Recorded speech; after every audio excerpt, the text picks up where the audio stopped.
Hi, welcome back to Neil Watson, your English coach. Today's word we're going to use as word of the day is loosely related to politics, as the two words of the last 2 days, in that we're seeing a lot of these words coming out in the processes that are now being seen in the United States. And today's word is the word whip. Now, we all know what a whip is.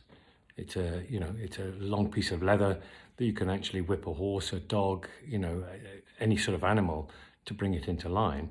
But what I wanted to explain was the use of the word government whip or whip in politics. Now, this came about through the use of a certain type of person who would follow a hunt, where hunts on horseback or hunts on foot would usually have a pack of dogs that were hunting after the fox, and there was a whipper in who would be whipping the dogs to make sure that they stayed in the team. Now, that term has come into politics in the sense of a whip being somebody who makes sure that members of a party follow the party line. It's a relatively late term in terms of when it's come into use in the politics, both in the UK and in the US. You'll see it as the term whip.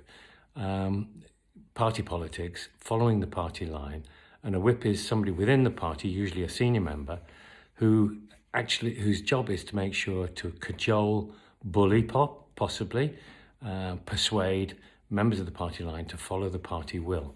Now, it's quite interesting at the moment, the use of the word whip, because in this impeachment trial, yesterday's word, the politicians, both the leaders of all the parties, have said that they are not going to use the whip, i.e. they're not going to take a party line on the impeachment, but allow people to follow their conscience.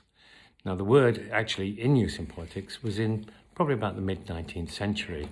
And one of the funny things about the use of the word is that it will sort of indicate that politicians are pretty much like a band of unruly dogs that need to be whipped into line in order to behave. Well, I found that quite funny anyway. Well, that's today's word of the day.